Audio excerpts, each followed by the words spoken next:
ನಮಸ್ತೆ ಎಲ್ಲರಿಗೂ. ದಿನಮಣಿ ಕಿಚನ್ಗೆ ಸ್ವಾಗತ. ಇವತ್ತು ನಾನು ಶಾವಿಗೆ ಉಪ್ಪಿಟ್ಟು ಮಾಡುವ ರೀತಿಯನ್ನು ಹೇಳಿಕೊಡ್ತಾ ಇದ್ದೇನೆ. ಅದಕ್ಕಾಗಿ ಒಂದೆರಡು ಗ್ಲಾಸ್ ಅಳತೆಯ ಶಾವಿಗೆಯನ್ನು ಮೊದಲು ಹುರಿದು ತೆಗೆದಿಟ್ಕೊಂಡಿದ್ದೇನೆ.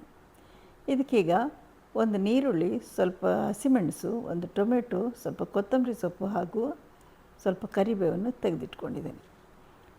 ಬಾಣಲೆಯಲ್ಲಿ ಸ್ವಲ್ಪ ಎಣ್ಣೆಯನ್ನು ಹಾಕಿ ಅದು ಬಿಸಿಯಾಗುವಾಗ ಅದಕ್ಕೆ ಸ್ವಲ್ಪ ಸಾಸಿವೆ ಜೀರಿಗೆಯನ್ನು ಸೇರಿಸ್ಕೊಳ್ಬೇಕು.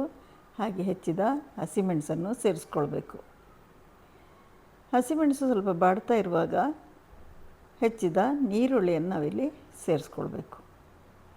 ಹೇಗೆ ತೆಗೆದಿಟ್ಕೊಂಡಂತಹ ಕರಿಬೇವನ್ನು ನಾವಿಲ್ಲಿ ಸೇರಿಸ್ಕೊಳ್ಳುವ.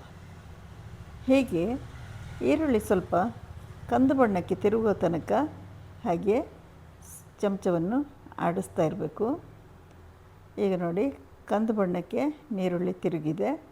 ಇಂಥ ಸಂದರ್ಭದಲ್ಲಿ ನಾವೀಗ ಟೊಮೆಟೊವನ್ನು ಇದಕ್ಕೆ ಸೇರಿಸ್ಕೊಳ್ಳುವ. ಟೊಮೆಟೊ ಕೂಡ ನೀರುಳ್ಳಿಯ ಜೊತೆ ಸರಿಯಾಗಿ ಬೇಯುವ ತನಕ ಕಾಯಬೇಕು. ಈ ಟೊಮೆಟೊ ಬೆಂದ ಕೂಡಲೇ ನಾವಿದಕ್ಕೆ ನೀರನ್ನು ಸೇರಿಸ್ಕೊಳ್ಳುವ. ನೀರು ಸ್ವಲ್ಪ ಮೊದಲೇ ಬಿಸಿ ಮಾಡಿ ಇಟ್ಕೊಂಡ್ರೆ ಒಳ್ಳೆಯದು. ತಣ್ಣೀರನ್ನು ಹಾಕಿದ್ರೂ ಪರವಾಗಿಲ್ಲ. ಆದರೆ ನಾವು ಎಷ್ಟು ಶಾವಿಗೆಯನ್ನು ತೆಗೆದುಕೊಂಡಿದ್ದೆವೋ ಅಷ್ಟೇ ಅಳತೆಯ ನೀರನ್ನು ಇಲ್ಲಿ ಸೇರಿಸ್ಕೊಳ್ಬೇಕಾಗ್ತದೆ. ಈ ನೀರಿಗೆ ನಾವೀಗ ಸ್ವಲ್ಪ ಅರಿಶಿಣ, ಉಪ್ಪು ಹಾಗೂ ಕೊತ್ತಂಬರಿಯನ್ನು ಸೇರಿಸ್ಕೊಳ್ಳುವ. ಉಪ್ಪನ್ನು ನೀವು ರುಚಿ ನೋಡಿ ಸೇರಿಸ್ಕೊಳ್ಬೇಕಾಗ್ತದೆ. ಯಾಕಂದರೆ ಶಾವಿಗೆಯಲ್ಲಿ ಎಳ್ಳಷ್ಟು ಉಪ್ಪಿನಂಶ ಇರುವುದಿಲ್ಲ. ಈಗ ಇವೆಲ್ಲ ಮಿಶ್ರಣ ನೀರಿನ ಜೊತೆ ಕುದೀತಾ ಇರುವಾಗ ಶಾವಿಗೆಯನ್ನು ನಾವಿಲ್ಲಿ ಸೇರಿಸ್ಕೊಳ್ಬೇಕಾಗ್ತದೆ. ಒಂದು 5 ನಿಮಿಷದ ತನಕ ನೀವು ನೀರಿನಲ್ಲಿ ಇದನ್ನು ಬಿಟ್ಟಾಗ ಅದು ಹದವಾಗಿ ಬೆಂದಿರ್ತದೆ.